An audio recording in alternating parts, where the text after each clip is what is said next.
Lovely job, thank you.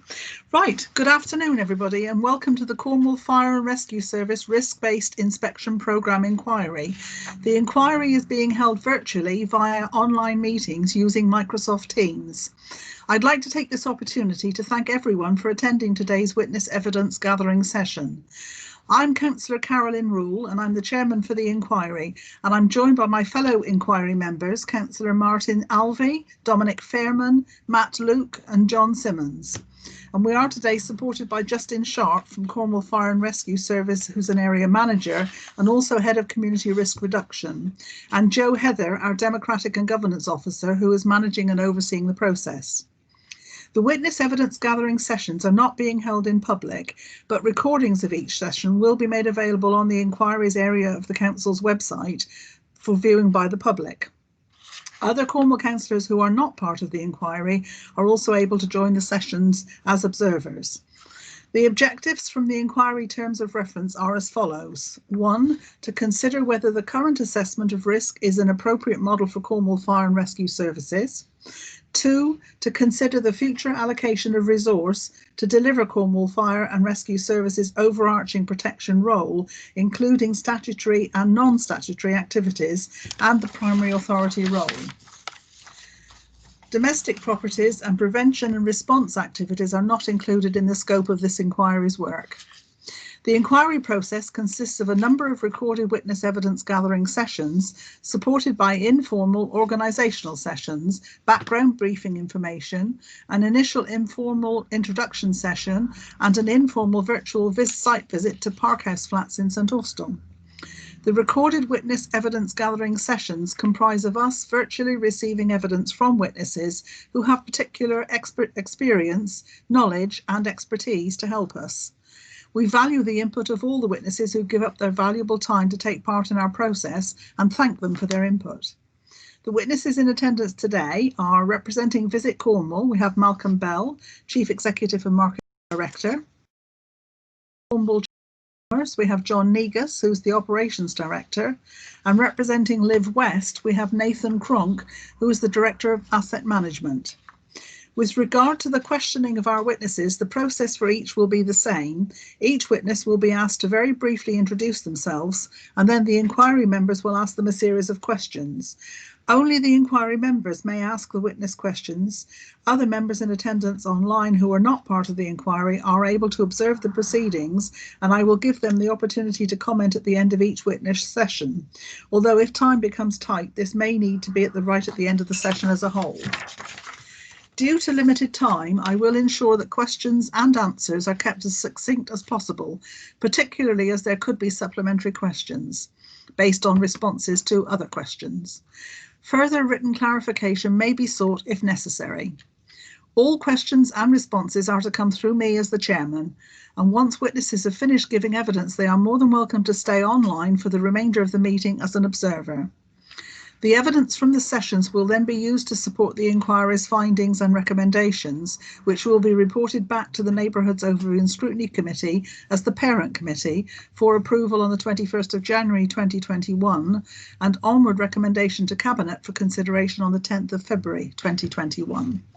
So that's the end of my blurb that I needed to say. So now we start off on the agenda proper. And can I first of all welcome Malcolm? It's very nice to have you with us, my darling. I know how busy you are, so we're grateful that you can spare the time to be with us. And we've got several questions to ask you, if you don't mind. The first one is from me. Can you tell us about Visit Cornwall and how many members do you have and what is your role? Visit Cornwall is now a community interest company. We have 900 member businesses. It's about 790 individuals, because some have more than one businesses. And our role really, and it's probably changed during this year, our dominant role is obviously to market Cornwall and invite those 5 million visitors down every year. But increasingly this year has been around helping businesses with information and advice. Thank you. The next question, what is your role in that, Malcolm? Well, I'm Chief Executive, grand title, but I'd rather say head of. I'll also put on record that my dad was a station officer in Cornwall Fire Brigade many years ago. Yes. Yeah. So very good. You're involved now then. That's brilliant. Thank you, my darling. The next question is from Martin Alvey, please. Good afternoon, Malcolm. Good afternoon. already identified that sleeping accommodation and the associated risks is a significant consideration in relation to fire protection. Can you give us any statistics around the numbers of overnight visitors to Cornwall each year and the seasonal influxes? Yes, I certainly can. I mean, to give you an idea of, particularly for this one, I think the main important thing is nights, the number of nights stayed, which is in total around 24 million nights taken up. In terms of numbers, that's about 4 million nights, we're almost bang on, 4 million nights in serviced accommodation, which is hotels and B&Bs. You've got 7.75 million in self-catering. And that probably, when we talk about some of the risks, it's interesting when you start thinking about where they might be. 3.4 million in touring caravans and tents. 3.6 million nights in holiday centres. 45,000 in groups. 200,000 nights in second homes. And actually 92,000 on moored boats. So I thought I'd put that one in. But the other one is actually 2.5 million in visiting friends and relatives. So and and then you got the overseas, and between them they add up. But that gives you an idea of the scale of it. And at the height of the season, there's probably between 170,000 to 190,000 people sleeping in Cornwall above the base population in any one night in August. It obviously drops off. You've got the peak, which I can supply these figures to the inquiry. There is a seasonality, which is obviously it ramps up, particularly for July. Peak is in August, then it drops off to half the number in September, and then obviously in November a lot less. That gives an idea of the scale and the size of people sleeping in Cornwall overall and during the peak period. Thanks, Malcolm. That's brilliant. Thank you. It's brilliant to have all the statistics, isn't it? And a bit scary, actually, the numbers that are involved. The next question is from Dominic, please. Okay, thank you, Chair, and good afternoon, Malcolm. So how important is fire protection to your membership, and what drives their fire protection activities? I think it's very since if you see anything in any of the media or the press, that's the one that still comes up every time, which actually, you know, in terms of reputation as a brand for Cornish tourism, obviously sort of Maslow's hierarchy need, keeping people safe is very important. And I think there's a natural, absolute fear we've all got of fire. So the fact that a lot more people drown, it's fire and that thought of firing. So it is very important to our members. There's a couple of things I'll raise here just to add something. There's a lot of frustration that with the new platforms, the short stay platforms, which does include bookings.com and Airbnb, you're getting a lot more stock now coming in for periods of 2 or 3 weeks. And obviously, although legally or under the regulations, they should be adhering to the same standards, not many of those would have a risk assessment on the correct fire. So there's a lot of keen interest in it. I think the risk assessment approach is right, but I think because of churn, there's a lot more around business support, webinars, workshops, to first of all make sure people are staying on top of it, because I think they're keen, but they need a prompt. And that for new people into the sector, that they understand what they're taking on when they have somebody sleeping under their roof. Thank you. Could you expand a bit on so you talked about the legislation. So for the different categories of sleeping that you outlined in the statistics, what sort of legislation impacts on those businesses, or is it quality assurance schemes, or you know, how are they affected by it? Yeah, I think one of the things we work on and is growing with the things like TripAdvisor. I mean,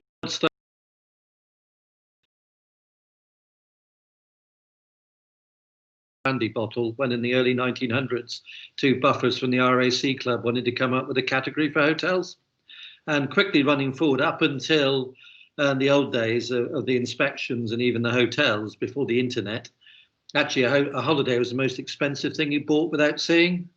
But for over the last 10 years, obviously, people rely on review sites a lot more.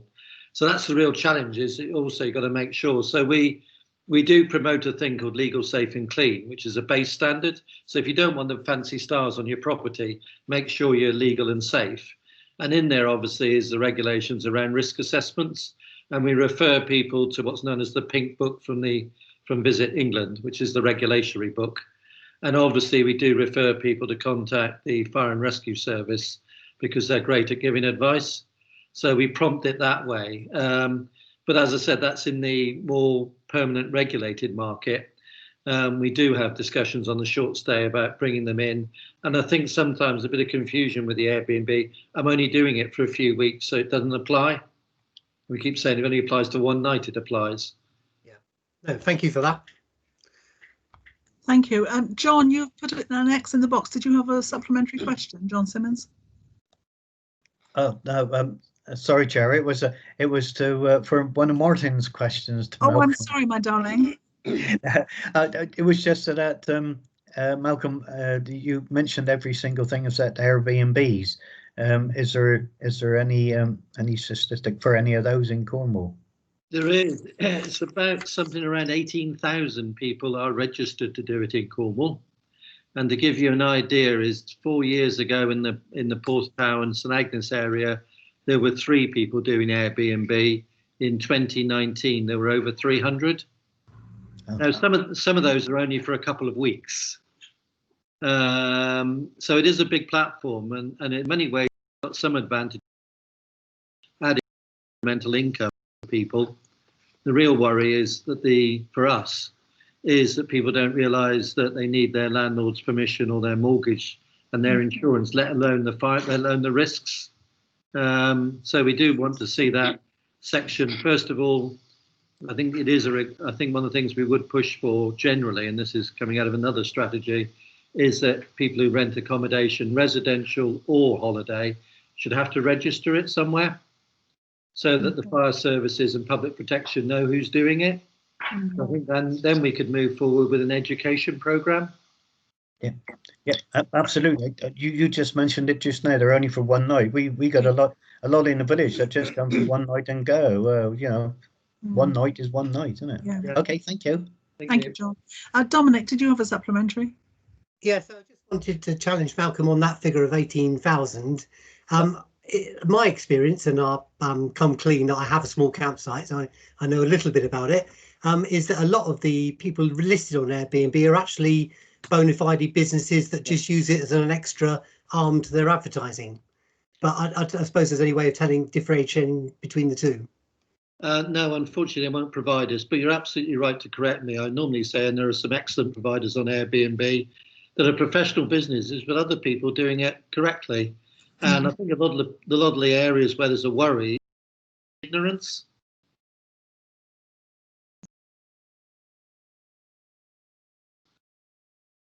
Thank you, Tony. The next question is from Matt, please. Matt Luke. Yeah, and I think this leads, Malcolm, this leads on straight from those two questions, really. How broadly do you believe the legislation around fire safety is understood by your members? By the sound of it, not very much for a lot of them. I think the challenge comes is those that operate hotels and by and large B&Bs do understand them. I think a lot of them have got the history, and if they buy one, they understand about fire regs. Self-catering who go through agencies, by and large, not necessarily some of the national ones, but your classics and your aspects and your Cornish traditional, the agency tends to act as a good vehicle because they have a property manager that goes in.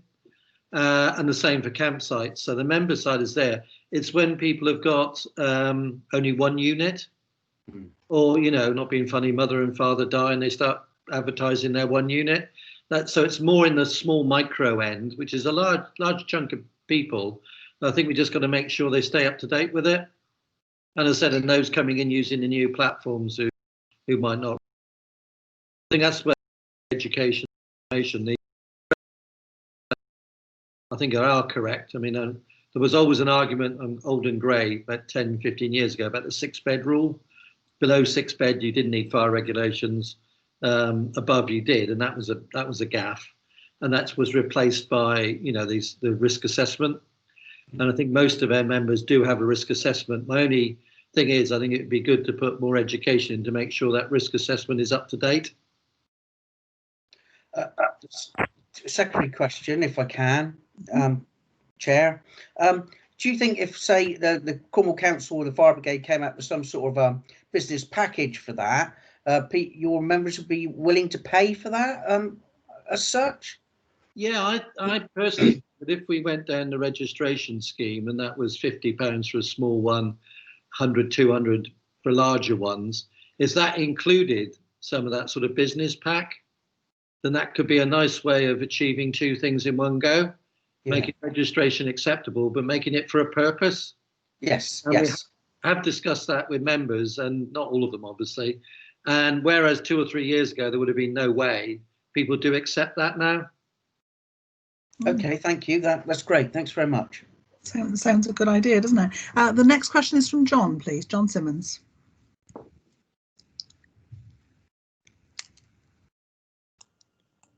Sorry. How do your members currently interact with Cornwall Council and Cornwall Fire and Rescue Service? Could Cornwall Fire and Rescue Service do more to support the tourist industry whilst ensuring fire safety compliance? That's a very good question, and I think it's one of the opportunities that comes out of this crisis. There's been an awful lot that we would, particularly in April, May and June, about opening up because of COVID. And I think what it's got across to our members is the use of webinars.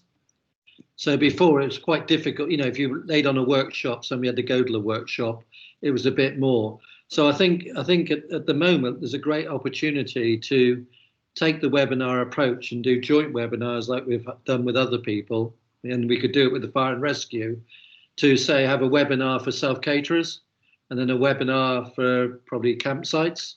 So I think we can actually use the technology now a lot more effectively to get to people. First of all, they don't have to leave their business, and secondly, they can watch it later as a recording. Yeah, that's good. Sounds a good plan, doesn't it? The next question is from me, Malcolm, please. Do you think that the current fire safety compliance within the tourist industry is consistent, and are you aware of any specific areas of concern? The only one that I come up against occasionally, and I don't understand it, so I'm just going to raise it. The only one I feel that we get is confusion sometimes over what sort of fire alarm systems have to be in. Mm-hmm. They have to be fully wired in and all sorts of things. And to be honest, I'll put my hand up and say I've never really got to the bottom of it. But sometimes people seem to be told, and then they go, well, somebody else has been told something different. So that's the one, that's the main one. The rest of the fire risk stuff works well. Mm-hmm. Maybe because they've been spoken to by a salesman of fire equipment, fire alarm equipment, I don't know. But there does seem to be a bit of confusion there. Right. Thank you. That's something that can be addressed, isn't it? I would have thought quite easily. The next question is from Martin, please. Thanks, Chair. And you've already touched on this to a fair extent. What are your views in relation to the short-term holiday lets industry regarding fire safety and the growth in online platforms, and how do you think it could be improved? I think the main challenge we've got with the online platforms, and we had it very much with COVID, is that they are big international platforms. They are big international platforms, which means that actually trying to get them to do anything is quite difficult because they never thought of local variation. I think the other one with most of the platforms is, and it's understandable, is they don't mind about how many suppliers there are. They're there for the consumer, which means if you have a lot more suppliers, that brings the price down, and their view is that is correct, which is an interesting dilemma for Cornwall generally. What we do know from them, though, because they're not horrible people at all, is that they will say, if you bring in the regulations, then we'll enforce them. So it comes back to that issue about the registration. I think if people had to register online, and I'm now going to do a maritime example. Sorry, Martin, I'm not picking on you because of boating. But you know, as boat owners, you have to register your radio with the Marine Coast Guard Agency. So if something goes wrong, you know, they know which radio it is. So to my mind, that sort of online system with a payment wouldn't be that difficult. And then it would enable us to go to the hosts, because the platforms aren't being nasty. They just say we can't cope with local variation. So I think then if it was compulsory registration, we could say people have to register, but I would then think that the platforms would then give us the information, or rather not us as the tourist board, but the Fire and Rescue Service or Public Protection. They would then comply. And as I said, it's not because they're nasty, it's just their philosophy is if it's a local requirement, we'll do it. If it isn't, we don't. Thank you. Okay. Just building on that a little bit, Malcolm, can it be just a local requirement, or would it need a national backing to it? I mean, is it something we could bring in just for Cornwall? I think in terms of a devolution deal, sorry to be political, I think we could, because we have got issues around, it's not just about safety, but for Cornwall, it's also about affordable housing, knowing where the properties are, coming up with a housing strategy. So for an area that's very dependent on tourism, I think it is an area that it could be piloted. And out of curiosity, the law does already exist. Right. In the 1969 Tourism Development Act, compulsory registration is on the books. It's never been enacted because, so it would need updating, but it doesn't need primary legislation. Brilliant. Right. So somebody could go and rejig it and say, well, we're going to do it for under devolution and we'll amend it so it's not the National Tourist Board, it's Cornwall Council that have to be notified. And jobs are reasonable good. And yeah. Did you say 1969 Tourism Act? Yeah, the 1969 Development of Tourism Act. Development of Tourism. Thank you. Dominic wanted a supplementary. Yeah, so it's a bit of a leading question, but you touched upon the fact that the online platforms, their capacity is infinite, and is one of the problems perhaps that the resource they put into running the platform is A, obscure, and B, finite, and perhaps it's harder to engage with them because you know they don't need, well, I don't know, who knows how many staff Airbnb have. But it's a bit like trying to get hold of Amazon or something, you know what I mean? It's nearly impossible. It was, because when it came back about refunds in the crisis, they couldn't cope because obviously they got everything's going differently. They work on a common core, which is common to anywhere in the world, and their resource, and it's all automated by and large, and even bookings.com is highly automated.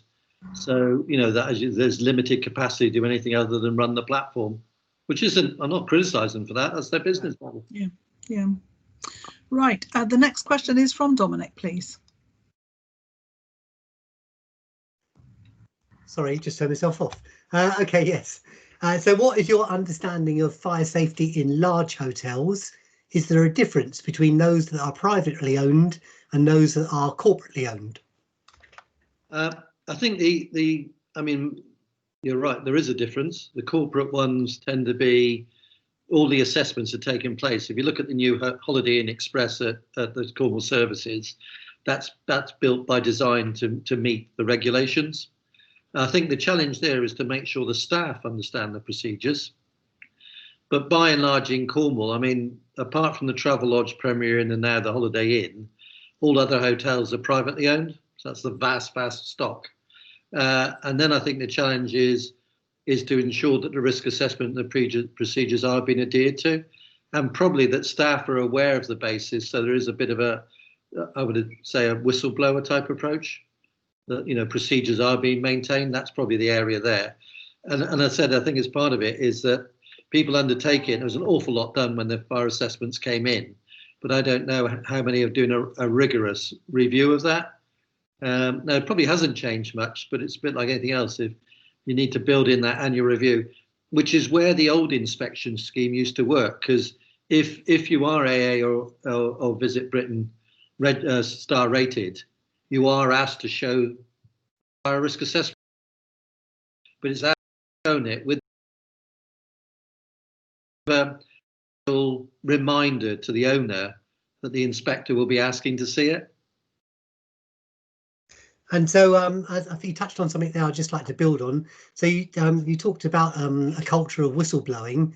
Isn't that an enormous challenge in an area where the staff are predominantly seasonally and not particularly well-paid jobs? Wouldn't that be an enormous challenge? It would be a challenge, but I think if it was on the basis of a few key high-risk things like fire doors not being locked and storage of materials under, a few, if you see these 4 or 5 bad practices, I don't know what the fire service would say, but just to notify it. I mean, what we do at the moment, if somebody contacts us at the moment on the other side of life, non-fire, although fire would come into it. So we've had people going about the COVID, breaking the COVID rules. We immediately just go through the Cornwall Public Protection, and they will investigate, anonymous. Well, I can't say that word without giving away the details of the person. So I can never say that word. So I think that sort of thing, people would be prepared, but it wouldn't be on the subtle regulations. It'd be more obvious things of storage of stuff under stairwells, fire doors not being used properly. Yeah, thank you. Thank you. Martin, you've got a supplementary? Just a quick one, Malcolm. You distinguish there with the corporate hotels identifying, as you say, the big chains like Travelodge and so on. Would you put any distinction between what I described as the group-owned hotels in Cornwall, like Bren, for example, the Carline Bay and the Duchy, or those that are syndicated with someone like Best Western, and the smaller family-run, for want of a better term, hotels? Yeah, I think there is a difference. Probably hotels, I think it's probably a thing on size, more than 10 bedrooms, less than 10 bedrooms. I think sometimes sounds a daft problem, but if they're a small hotel guest house and they're living on the premises, that's equally important to stay on top of it for your own self. Mm. I suppose my worry sometimes is apartments that are rent out as self-catering. I mean, hopefully a cottage has got, it's easier for people to get out. I know there's the smoke and the gas safety and stuff like that, although there's not much gas in cottages. But it is those places where there isn't a resident and they might be on the 3rd floor and they don't know. We had a situation in Newquay a couple of years ago where they've done away with the doors. They had a fancy near technology where it would open the door because they knew the guest had a key, and the system went wrong and they were all locked in. They did away with the technology. Yeah. Nobody could get in, nobody could get out. Right. Thanks, Martin. The next question is from Matt, please. Yeah, being locked in, locked out. It depends whether the bar's open or not, really. Okay. How can your members help us to get a consistent approach and share awareness of fire safety legislation? I think you've kind of sort of passed over that a little bit, but is there something else? Are they asking you questions about this? Is there something they could come up with as a group? I think it is something we could do with working with the fire service about people are concerned about. So we if there's sort of 20 things to cover, we could cover one every fortnight in our communication. Oh, right. So, because, when people are busy running businesses and other lives, if it's too much, you never get round to doing it. No. Sort of bite-sized chunks is the way to get people to think, I can do that. I'll check that. Yeah, that sounds like a good idea. Yeah. Okay. The next question is from John, please.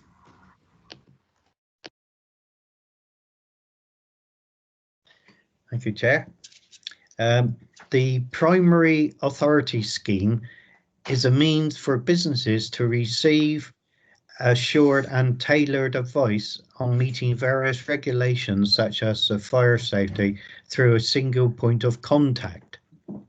Are your members aware of this, and do they consider that it is useful? They're not aware of it, but they know it's useful. Quality in Tourism, that does the legal, safe and clean, is a primary authority. They're underneath that. We were in the position, we were about to sign up to it when COVID hit, and it's something we would like to take up, working with the public protection. So I think they like the fact that it improves the communication, it improves the advice. Yeah. And I have to say, I should have said this at the beginning, having talked to colleagues recently over current months, I have to say that Cornwall Council relationship with fires is actually already exemplary.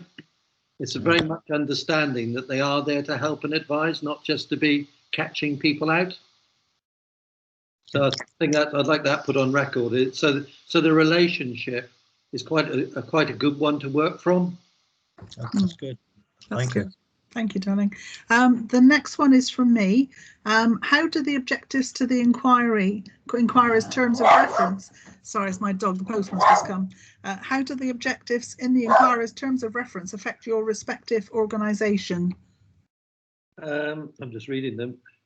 I think it probably comes under the second one, is Yeah. I can see with our promotion and its preventative work that we could start generating work for public protection and fire service. I keep wanting to call it the fire brigade, but that's me dad's. I know. It was the fire brigade, so you have to excuse me, but he always said it could be the fire brigade before. He never liked to change. Anyway, because I think you can actually get a lot more inquiries. Now, some of that can now be done virtually, but I can see that need the resource time. That, to my mind, would be an investment, not a cost. So I think the more we can build on the last thing I said about the services there to help you, the more you might find people wanting the advice and the guidance. Yeah, sort of almost invest to save, isn't it, really, I guess? Yeah, it is. Thank you. And then the final question, you'll be glad to hear, is from Martin, please. Hi, Malcolm, and this is one of the other one that you're aware of in advance. If you could put forward 3 or 4 recommendations to the inquiry to support your organisation, what would they be, and more importantly, why? Well, that's a good one. I remember that. The first one would be about the registration scheme, because that would enable us to help contact people as well, but it's mainly about fire and public protection, because you just don't want people doing something through ignorance that they would do. The second one would be working more closely using, again, now a lot more modern technology in terms of webinars at the moment, but I'm also thinking about sort of virtual reality to give some businesses a shock of what it's like when smoke's in a room. I could see we could use some of the new technologies that way to, in a way, give people a bit of a fright of how quickly things can happen. This is my father speaking rather than me, but yeah, it's long since gone. So that's the two. So it's registration, then the ability to do webinars, and even when we can, give people that experience of how quickly a fire can take off in using VR headsets and all. And I think the third one, I think those two probably cover it in a way. But the third one is it's just about getting information out in bite-sized pieces. That one, and just dripping them through almost on an annual basis, almost like this month, this is the time to check this bit. Next month, check this bit. Because again, we've got a lot to do. They and once it sticks on the side and doesn't get done, it stays there for a long time. So I see looking at an in tray right full up at the moment. Right. Well, thank you very much. That's all the questions. Is there anything that you think we should have asked you that you want to get out for us, or do you think we've covered anything else you want to add to the inquiry? No, I think there's a general understanding, and again, credit to Cornwall Council on this one, is that these aren't rules. These aren't stupid bureaucratic rules.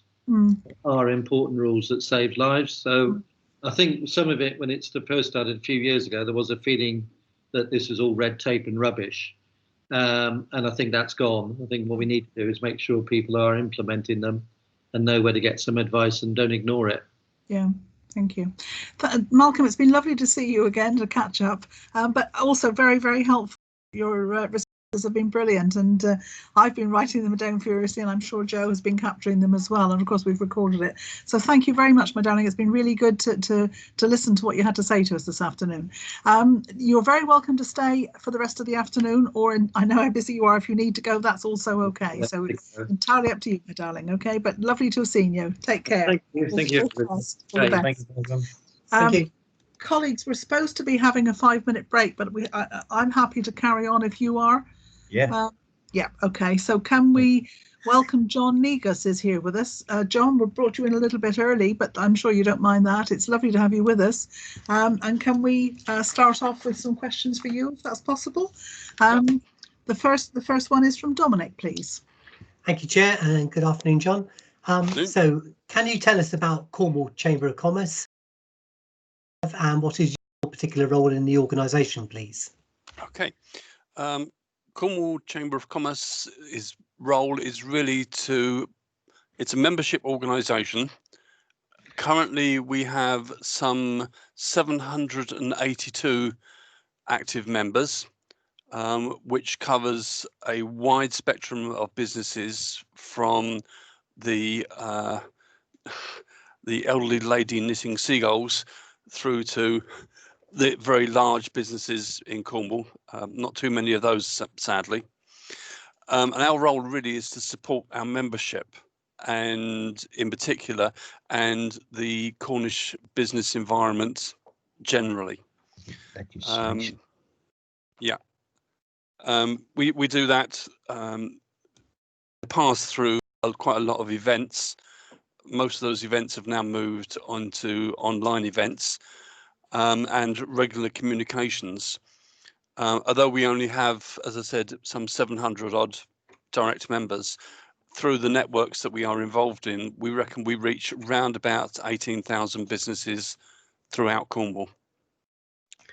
Okay, thank you. And your particular role? I'm the operations manager, which is largely a kind of background role. We have much younger and prettier, I can't say that, can I? We have other members of staff who are more outward facing, but my role is the background stuff, the envelope that allows everything else to happen. Okay, and we've just, as you're aware, talked to Malcolm Bell of Visit Cornwall. Is there a crossover between your membership, or do people tend to opt for one or the other? There is a crossover. Generally speaking, it will be the large businesses that come to us. However, because of the amount of been given, particularly in the COVID situation, we have noticed quite a few smaller businesses coming to us as well, to take advantage of the support that we can offer. Okay, thank you. Thank you. Martin's indicated you want to ask a supplementary. Thanks. Just a couple of quick ones for clarification. Is the individual a member of the Chamber of Commerce, or is the business a member? And is it just private businesses or corporate businesses as well as your membership? Oh no, a member is the business, and individuals within this business, we call them representatives of the business. Quite a few of our businesses are effectively the same thing because they're sole traders, and we cover the whole spectrum of the business environment, from very small micro businesses, private. We also have within our membership organisations like the universities and the colleges. There are elements of Cornwall Council that are also members in their own right. So right across the spectrum. Thanks. Okay. The next question is from Matt, please.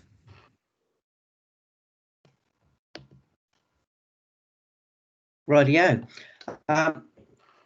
Morning, John. Afternoon, John, rather, sorry. How broadly do you believe the legislation around fire safety is understood by your members? Within larger organisations. Oh, hello. Are you there? So, did you get that? Yeah, you're okay, Matt. We heard you. Yeah. All right. So I'm kept breaking up this end. Sorry. Okay. Certainly within the larger organisations, it will be well understood. I would expect that as you go down the scale of organisations, the understanding is less. I would expect quite a bit of it would be driven by what's necessary to meet insurance requirements, down to where you get, as I said, a one-man band possibly operating out of their back bedroom or the shed where there may be no understanding whatsoever. Okay. Do you supply any kind of information or package to your members that covers that at all? Not specifically about fire regs, no, not at the moment. Okay. We would be very happy to promote that kind of service to our members. Malcolm mentioned training webinars and a kind of business pack. If that were to be available in a language that can be clearly understood, we would be very happy to promote that right across the Cornwall and slightly beyond as well. Okay. There's a nominal, I can't say that word, nominal charge for it. Do you think that would be acceptable? I would have thought within reason, you know. If it was a small charge, I would have thought that the chamber would absorb that and effectively pass it on through the membership charges. Okay, yeah. Thank you. The next question is from John, please. Thank you, Chair. Good afternoon, John. Hello, John. I'm glad, like me, you put an H in your name. Spelled your first name right. Yeah. Sorry, Martin. How broadly do you believe the legislation around fire safety is understood by your membership? I would expect our membership, as I said, with larger organisations to have a good understanding of it, and the understanding level decrease with the size of the organisation. That's a huge generalisation, but I think it probably holds quite true. Again, I think particularly with the smaller organisations, what they will do will be to look to get and meet those rather than look at any particular governmental standards. Okay, lovely. The other thing that to bear in mind is that a lot of businesses are not necessarily, excuse me, in their own premises. The chamber, for example, operates out of leased accommodation, and the building fire risk assessment is undertaken by the landlord. Oh, yeah. So there is a bit of a disconnect there. Oh, yeah. Okay. Thank you. Right. Now the next one is from me. How do your members currently interact with Cornwall and Cornwall Fire Rescue Service? And could Cornwall Fire and Rescue Service do more to support them whilst ensuring fire safety compliance? That probably relates back to what you were saying just now about the offer. But if you could expand on that, that'd be lovely. Yeah, I would have thought that most members interact with the service basically when their house is on fire, and not very much else under normal working circumstances. One of the concerns that I do have is that given the job losses, either redundancies or long-term furloughs, the people who would normally be looking after that kind of activity may very well not actually be functioning within the businesses themselves.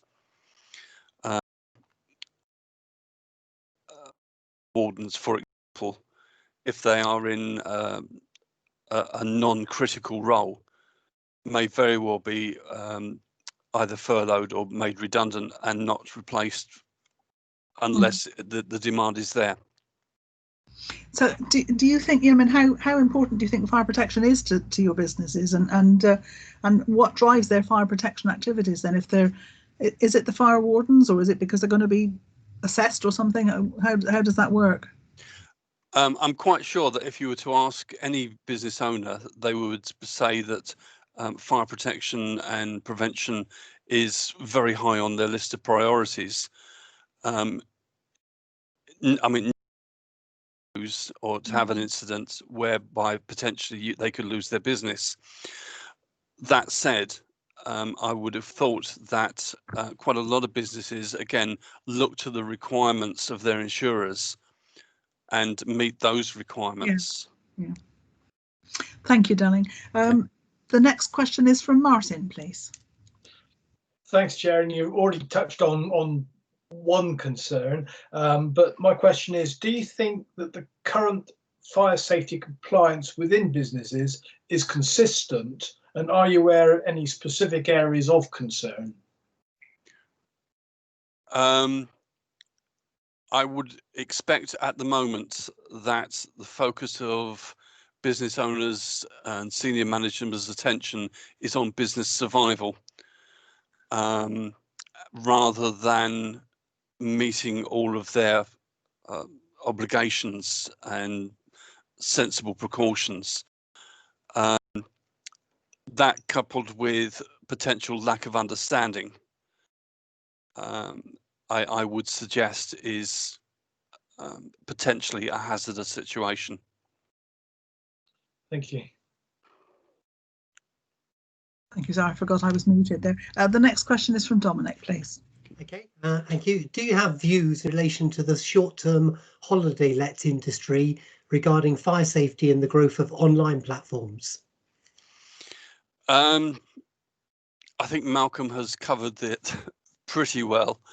It is obviously of concern to us that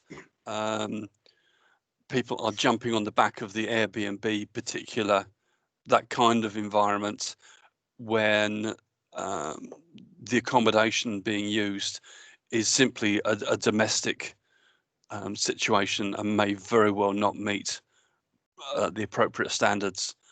The kind of hospitality sector is not particularly well represented within the chamber membership. But as I mentioned before, because of the support that we've been offering, is slowly becoming a larger sector with us. Thank you. And so within your own membership, I guess there's also a lot of competition from online platforms such as eBay and Amazon Marketplace that perhaps are, businesses operating out of domestic properties rather than owning shops. Is that an area of concern? Does that affect your membership? I'm quite sure it does. One of the sister organisation to the chamber is an organisation called Made in Cornwall, which also has Visit Cornwall as one of the shareholders. That has a very high proportion of very small businesses, micro businesses, particularly in food and drink and let's call it craft thing. I would expect, without any evidence, I would expect that a fair proportion of the sales of that is done online, and quite possibly they're more lifestyle businesses, and their accommodation reflects that. So they're being run as in a domestic situation, probably with no thought whatsoever to the consequences of that. And so my second half of my question was, do you think it could be improved? So Malcolm touched upon a registration perhaps of all sleeping accommodation. Do you think that should be expanded to all businesses, or? Certainly all accommodation businesses, and I think rather than regulation, recommendations, clear recommendations would be more appropriate until proved otherwise. So, for example, if somebody wants to start a small business in their front room, a very simple, easy to understand page or maybe 2 pages, just saying the basic things of what they need to consider and a useful single point of contact would be a very useful thing, and a thing that the chamber will be very happy to promote right across our membership and the memberships of other affiliated organisations. Okay, thank you. Okay. That sounds really helpful. Thank you. The next question is from Matt, please. Hi, John. I think more or less covered this, but I'll ask it anyway. If you can come up with anything else you can think of, how can your members help us to get a consistent approach and share awareness of fire safety legislation? God, Jesus. I think that I would throw the answer straight back at you, Yeah. and say what's needed is clear and simple recommendations for meeting requirements, and given those, I'm quite sure that most of our membership would conform. Okay, that's really helpful. Thank you very much. Yeah, Yep. Excellent. Okay, thank you. The question is, please. Thank you, Chair. The primary authority scheme is a means for businesses to receive assured and tailored advice on meeting various regulations, such as the fire safety throughout a single point of contact. Are your members aware of this, and do they consider that it is useful? I would say on the whole, no, they're not aware of it. And I'm quite sure it would be very useful if they were. As I said before, within the larger businesses, larger organisations, undoubtedly that there will be somebody who is aware of it, assuming that they haven't been furloughed. But within the organisations, I doubt that awareness is there until the point where they actually need information. Yeah. Okay, thank you. Thank you. Sort of building on that a little bit, is that the sort of thing that maybe the Chamber might be interested in sort of finding out more about on behalf of its membership? Yeah, absolutely. If you can provide something that is written in an appropriate manner, we will be very happy to promote that, right. And to engage with it ourselves. Yeah, thank you. I thought, just a sort of like a bit of advice is always helpful, isn't it? I think, from the experts. Thank you. The next question is from me.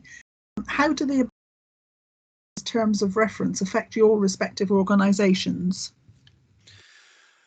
That's a tricky one because it's such a wide range of organisations that we're involved with.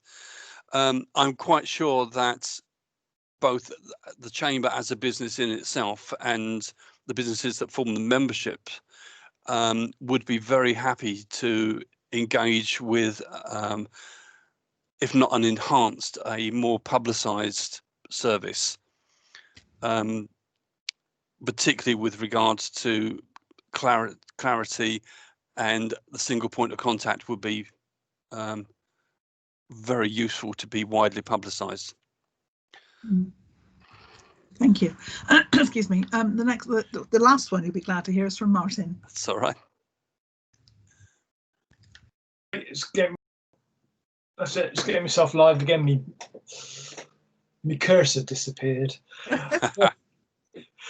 And again, these are questions that you were made aware of before. But could you put forward 3 or 4 recommendations to the inquiry that would support your organisation, and most importantly, why? What would be the reason for those recommendations? The 3 that I've written down previously, the promote single point of contact, which is as we've discussed, and also, as was mentioned by Malcolm previously, making available really simple bite-sized training webinars, so that somebody coming new to the business environment, if they want to look at what's required, some kind of bite-sized training webinars that they can look at. YouTube perhaps being one avenue, or recordings through the either through the Chamber or through the Council's appropriate service. I know that there's quite a few training providers out there who will provide training for fire wardens, and you can go play with the fire extinguishers and make your hands cold, and such like. But generally speaking, if you're a very small business owner or just starting up, that's not the level that you want to cover your front room. What you want is the basics. So, as I said, bite-sized training webinars. Once you get going, taking. Thanks. Okay. Sorry. And No, the other thing that I have put down is promote the Chamber's communications network. We're very happy to promote the service, and whatever we can do, which will support our membership. Brilliant. Brilliant. Thank you. Thank you. That's good. That's good to know we can work together because we're all in it together, aren't we? Really. Absolutely. John, thank you so much for your time. Is there anything else that you wanted to get out to us that we haven't pulled out with our questions that you think might be useful for the inquiry?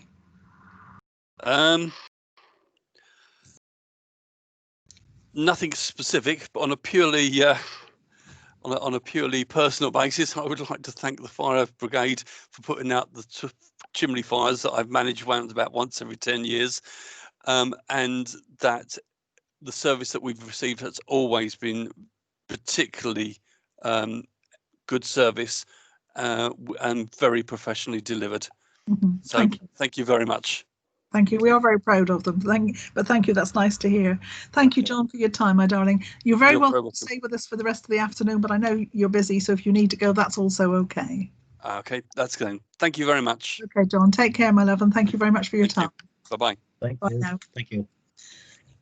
Joe, can I have some advice from you, because we're actually a lot of time. It's 4:00 and the next witness isn't due until 2:45. Is there any way we can get hold of them to see if they can come a little bit earlier? I've got his phone number. I can try and give him a ring. Okay, so perhaps if we have a 10-minute break, will that be long enough, do you think, and see if you can get hold of him? If we come, it's now 2:00 by my computer clock almost. So if we come back at 2:10 and decide then whether we're going to have a longer break, or whether Joe's been able to work her magic and bring the other witness forward a little bit, would that be okay with everybody? Yeah. Me. Okay, so if we, no problem. Thank you. Okay, so if we break now, it's 2:00. Break now until 2:10, and then we'll come back and see what Joe's managed to organise. Don't forget, keep your camera because the recording is still continuing. Thank you, Joe. Sorry to give you more work. No worries, that's fine. Thank you.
Hello, Nathan. It's Jo Heather speaking. The Hello, members are just on a break for about another 3 or 4 minutes, and then they'll be with you. Thanks ever so much for coming on earlier. That's okay.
Chairman, Nathan is with us now. He's been Yes, I can see that. Thank you.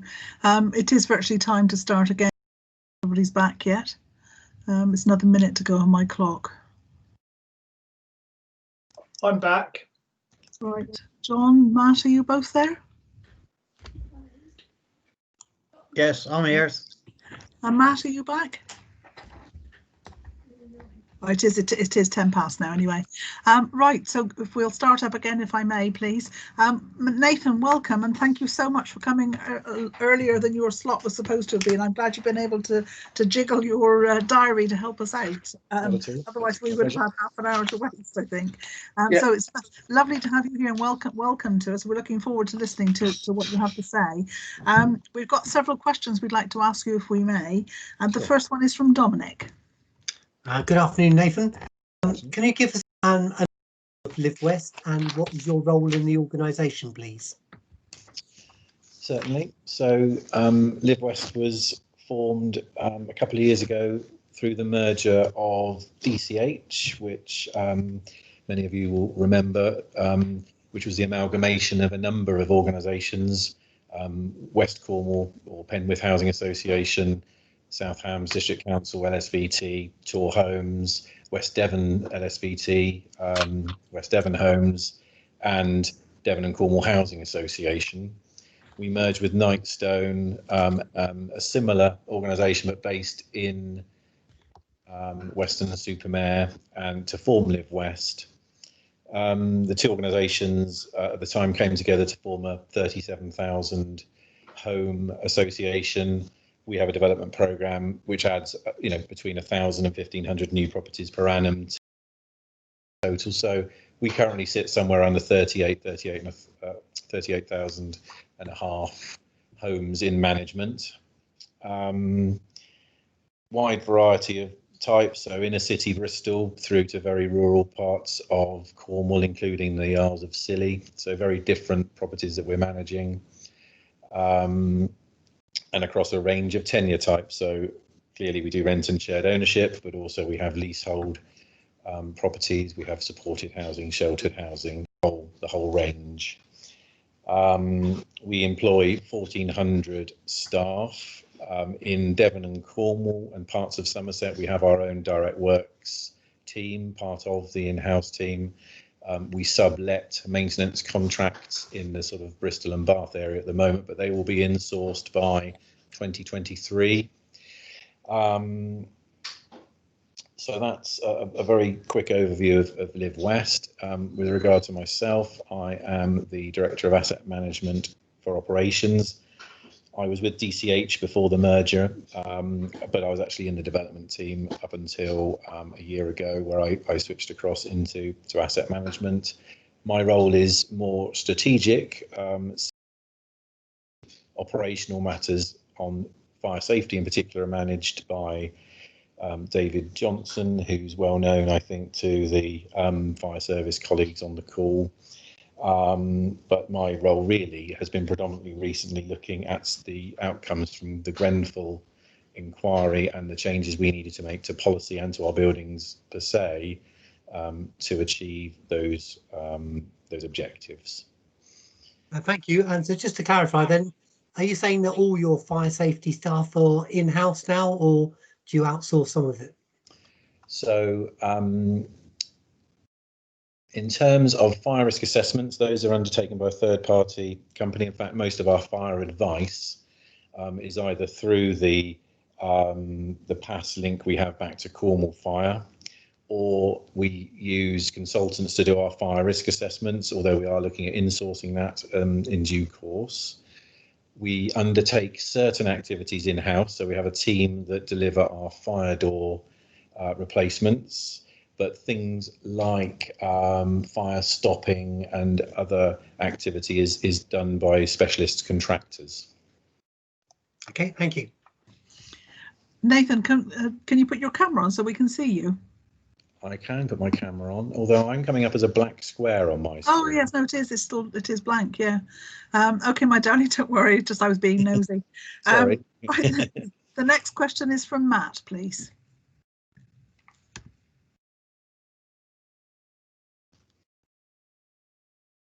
Matt, you're still muted, love.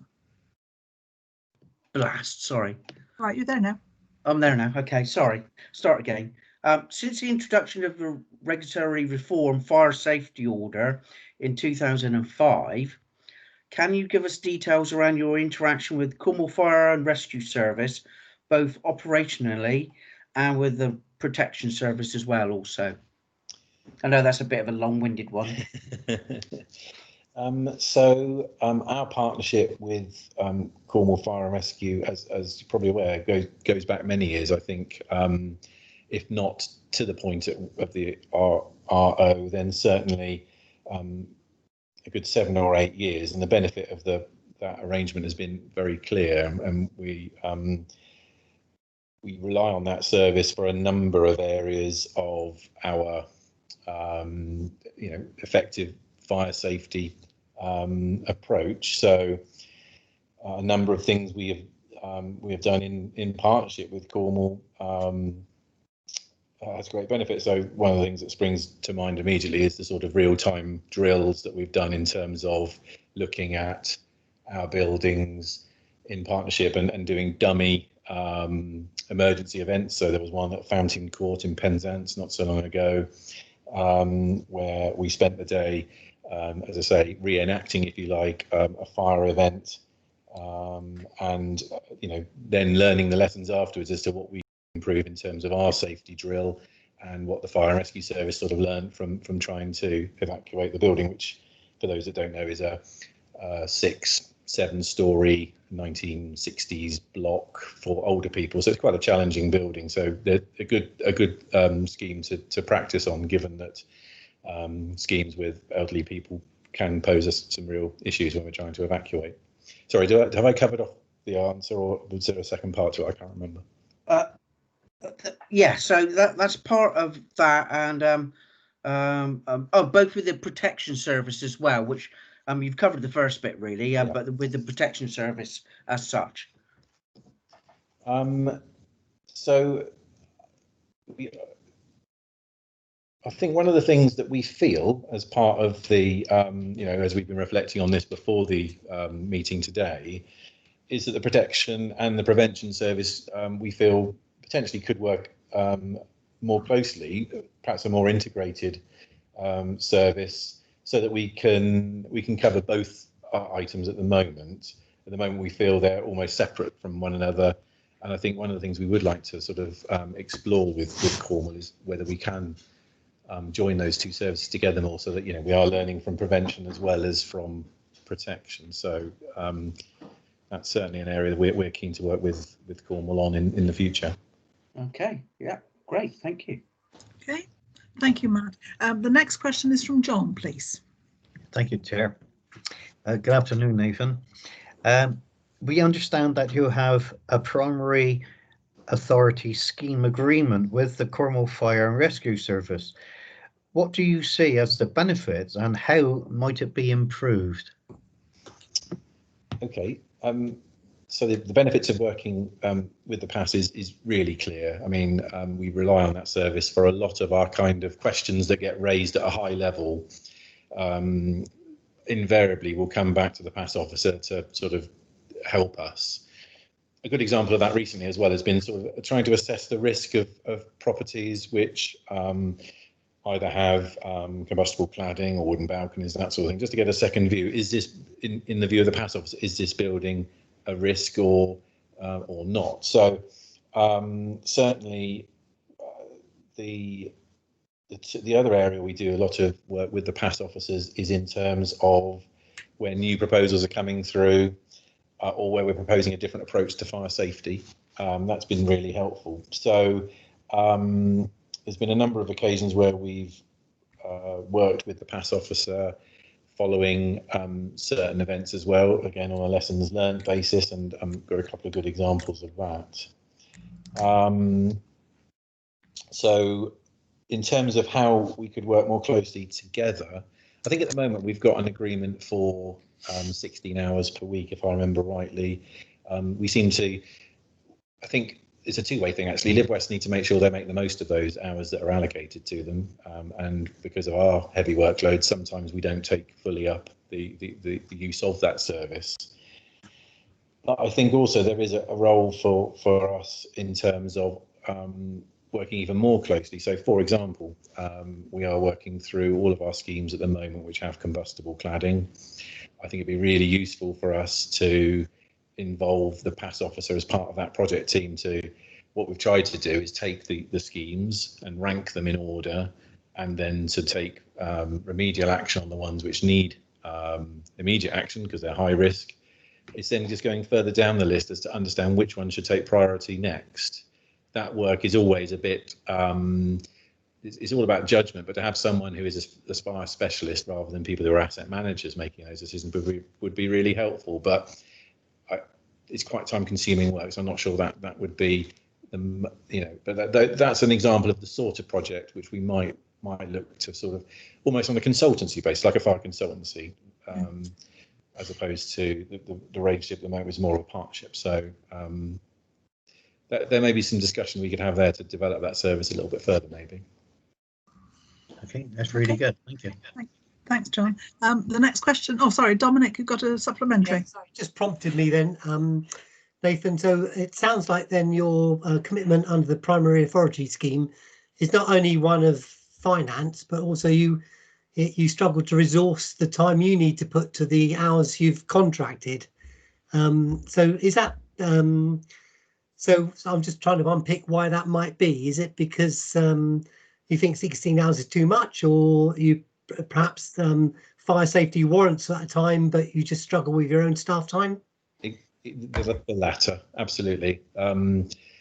With 38,000 properties, of which probably a third are flats, quite often we will get new fire risk assessments coming in which require intervention from the Johnson Leeds. So if his time is stretched, then clearly he can't spend the time with the PAS officer. I mean, they meet on a weekly basis and review. And as I say, we have used the PAS officer widely on these various follow-ups to Grenfell and other fire safety incidents, Barking Riverside and other more local events.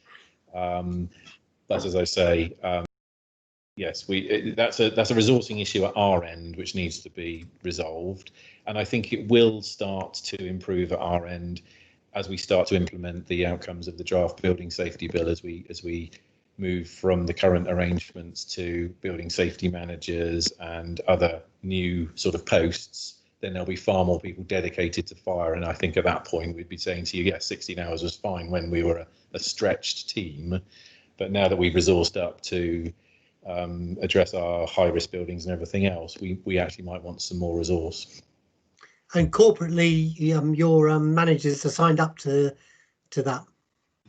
Absolutely, 110%. Yeah. Okay, thank you. Okay. Thank you for that. The next question is from me.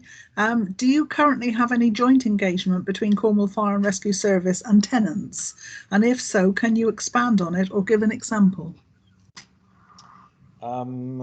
So the PAS officer does do audits of FRAs. So we get the FRA commissioned, and then the PAS officer has a look at that. And those follow-up sessions will pick up issues with residents, and quite often will involve resident workshops to pick those up.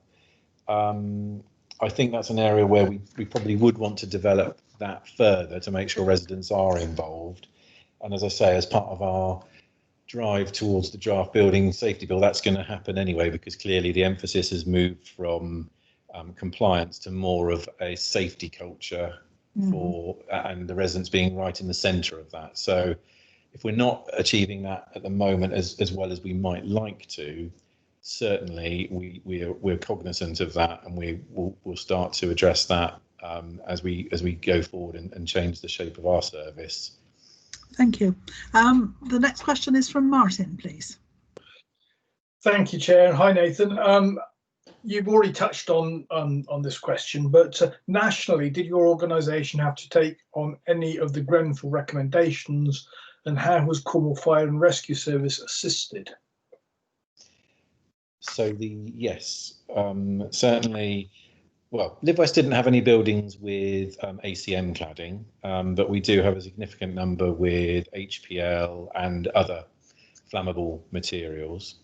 And we certainly involved the PAT officer in that initial assessment of our schemes and to help us set the criteria for how that assessment would work. So that was there's a lot of involvement involved in getting that project up and running.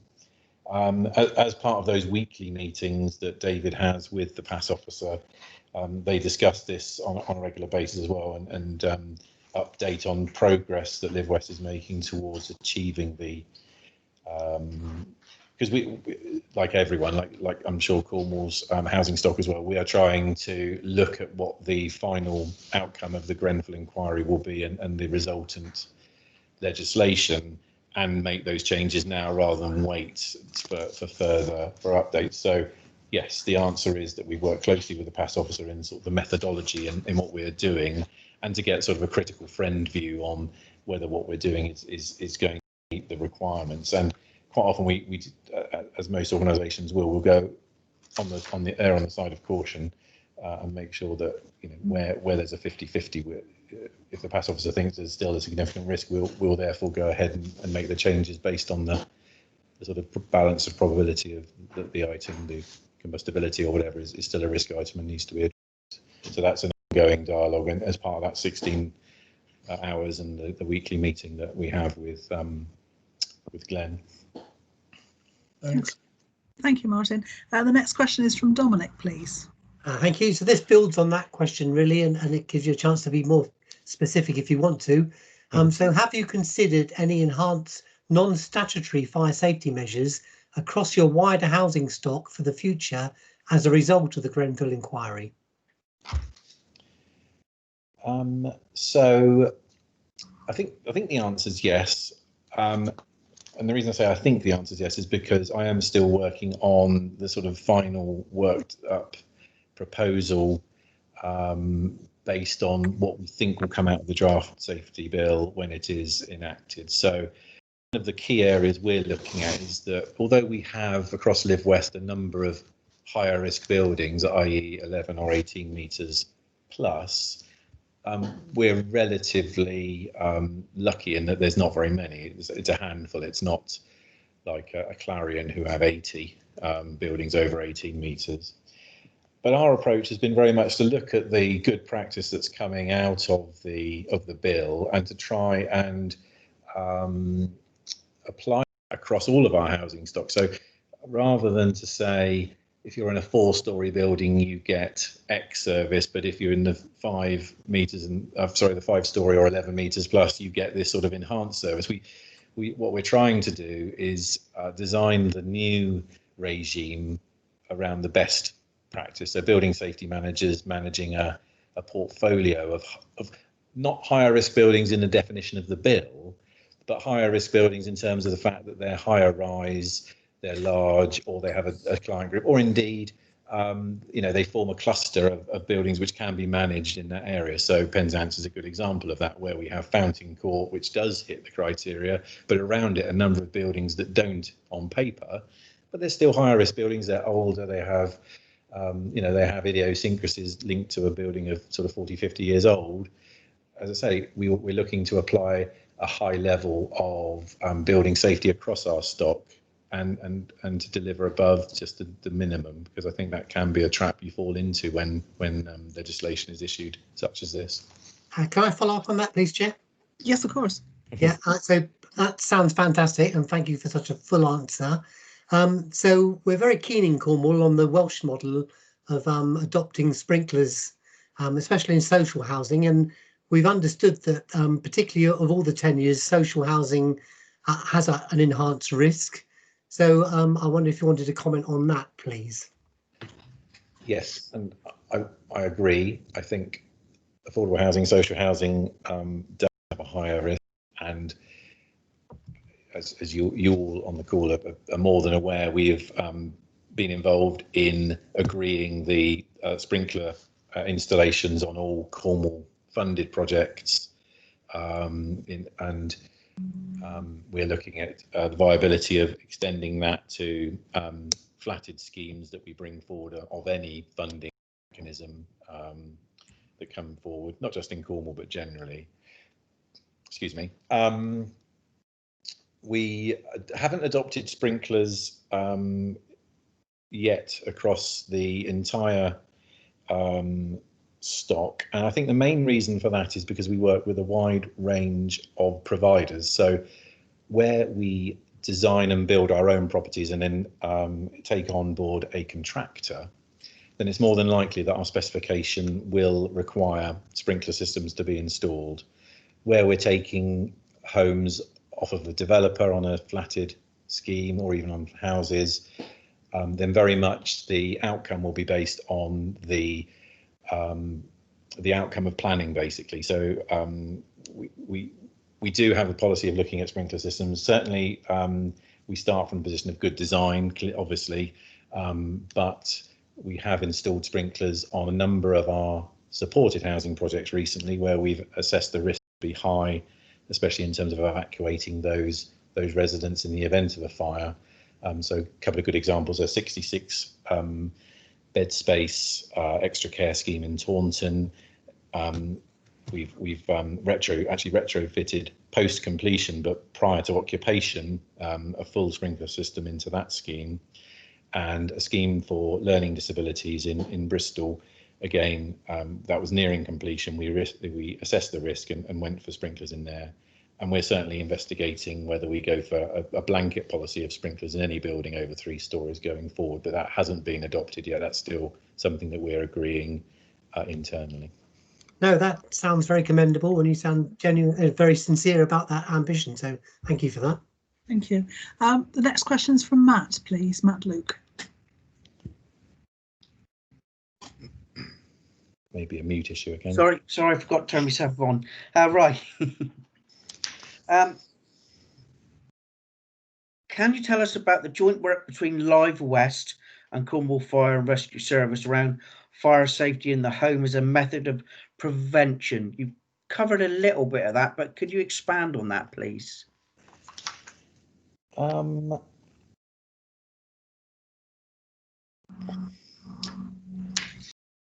Sorry, big hesitation there. Certainly, I would look at what we're trying to do at the moment in terms of prevention. So one of the things that has been highlighted as part of our response to the recent changes, incidents, etc., is the fact that if you move into a student building or a market rent flatted apartment, you would quite often be given quite detailed instructions as to what to do in the event of a fire. But what we've noticed is that there is less information on general needs, rented and other housing.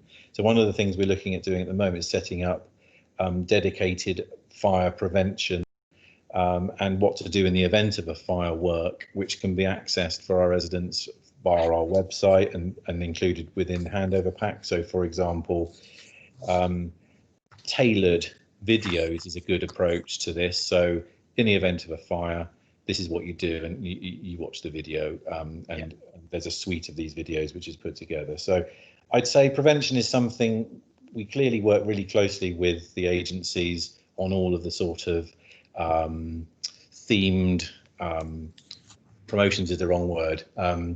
What's the word I'm looking for? You know, if it's coming up for bonfire night, those sort of do's and don'ts at that time of the year, and whenever there's any best practice in terms of, we do a lot of work through our tenant portals, so be that the online newsletters or our general news feeds on our website. We'll make sure that those are widely publicised. So we work, there are a number of initiatives where we've put those onto and tweeted them out through social media as well. So if you look at our feed, we have a YouTube channel, and a number of fire prevention messages go out through that. So we'll always support the agencies, Cornwall or the other fire services in their initiatives to make sure they're widely publicised. But as I was saying at the beginning of this answer, we recognise that we need to do more on this. Also tailor it to the individuals. So it's an area that we're aware needs a bit of work, and we'll continue to work closely with Cornwall on trying to enhance our service in that regard. Okay, I understand, because you've got such a varied amount of housing and different things that can be difficult. But yeah, that's a really good answer. Thank you very much. Thanks, Matt. John, are you still with us? John Simons? Oh, yes, you are. Yes, sorry. Yeah, I'm all right to 3:30 now, apparently. Oh, right. It did throw me a bit when you were still there. Yeah, sorry. Yeah. How does Live West find engagement with Cornwall Fire and Rescue Services, fire safety officers, and could the relationship be improved?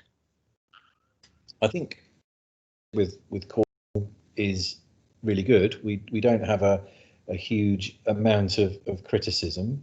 I could slightly expand it to sort of pick up perhaps, although this would be eating into one of my 3 points that you wanted me to raise at the end, but I suppose I can say things twice. I think the relationship with Cornwall we find really good. You know, as I said earlier, the drill with Cornwall at Fountain Court, the work we do on lessons learnt. We had a fire in Bristol in Ambrose Road. We worked really closely to learn the lessons from that. We had some other fires recently, some attempted arson in Cranbrook near Exeter. And the investigation work that the Cornwall team did into that was really useful in helping us to learn lessons for the future. So I suppose I don't have a huge amount of areas for criticism, but I will touch on the one that I was going to put forward. I'll repeat it, which is that sometimes the relationship with other fire services could possibly be improved. So where we've got the PAS relationship, sometimes it's difficult for the Cornwall PAS to get good access to other fire services information. So we did in the case of Ambrose in Bristol, but in other occasions, sometimes the access to data could possibly be better. And I think that moves down to sort of the circumstances and the setup of Cornwall. You're obviously part of the local authority, whereas some of the other fire services are sort of standalone organisations, aren't they? And I think sometimes that means that the flow of information is perhaps done in a slightly different way. I don't know, but that's just one thing we've picked up that could possibly be improved. But the substantive answer to your question is no. I think we're very happy with the interaction. That's good. Thank you very much. Okay. The next one is from me. Again, you've virtually answered this, I think, but I will ask it, and then if there's anything else you want to bring out, that's fine. Where there have been fires in Live West properties, what lessons were learned, and did Cornwall Fire and Rescue Service assist in those? Yes, absolutely. So I've referred a couple of times to so we did one was in response. So one of my examples is obviously was in response to a drill rather than the fire. But the two events that we've talked about, which I can expand on a little bit. In fact, what I'll do, if you don't mind, I'll just quickly click to the Ambrose fire, because I think there was one section of that I just wanted to quickly refer to. So to give an example, we had the fire in Bristol. The report was entered into. We've got 6 recommendations which came out of that. So to give you one example, rather than go into too much detail, but to give one example of that, the fire in Ambrose was due to the fact that a customer had gained access to a loft space, which they do, and they were operating illegal activities up there without going into too much detail. So the recommendations that came out of that were around how in future we could change our inspection regimes of our blocks of flats to ensure that even if we think a loft space is secure and that the residents aren't gaining access to them, that we should in any case just do a review of our fire detection in loft spaces at regular intervals. So number one, install fire detection, and number two, do regular inspections. So although it's not rocket science, and you know, but that's still good outcomes which we can then implement into our procedures going forward to make sure those incidents are minimised in future. Thank you. The next question is from Martin, please. Thank you, Chair. And this is the first of the two questions advised of in advance. Sure. How do the objectives in the inquiry's terms of reference affect your organisation?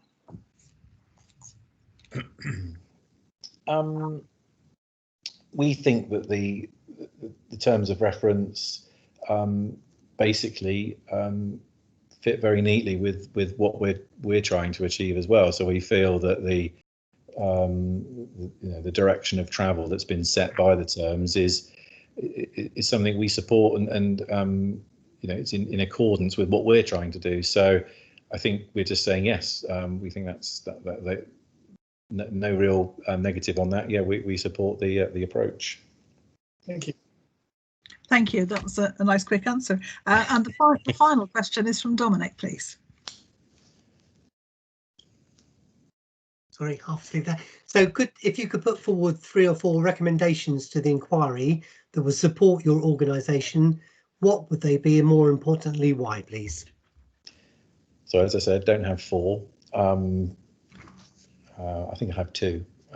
So and obviously we've covered them through conversation anyway. But first one was the point I made earlier, which we feel that if we could work more closely with protection and prevention so that they're linked and work closer together, that would certainly be beneficial to us.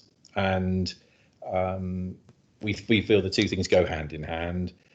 We can do all we can to protect our residents through the way we provide our buildings, but clearly prevention is probably is as important a factor. So that was our first observation and why we felt that was important. And then the second one, again, I touched on earlier, we would like to see whether the service can develop perhaps a data sharing relationship with other fire services, so that the data can be accessed more easily, and it would make it easier for the Cornwall team then to help us do our post fire investigation and reports. So the one that was undertaken at still is a large-ish fire. That one isn't a good example to use, but on lower level fires, sometimes we struggle to get the actual nitty-gritty of the incident, and sometimes that means you can't necessarily take all of those learned lessons out of it because you've only got part of the story. So just perhaps maybe it's data sharing, or maybe it's just a memorandum of understanding between the organisations to allow that data to flow freely within the constraints of GDPR and other considerations. No, that's very useful. Thank you. Right, Nathan, that's the end of the questions that we had prepared.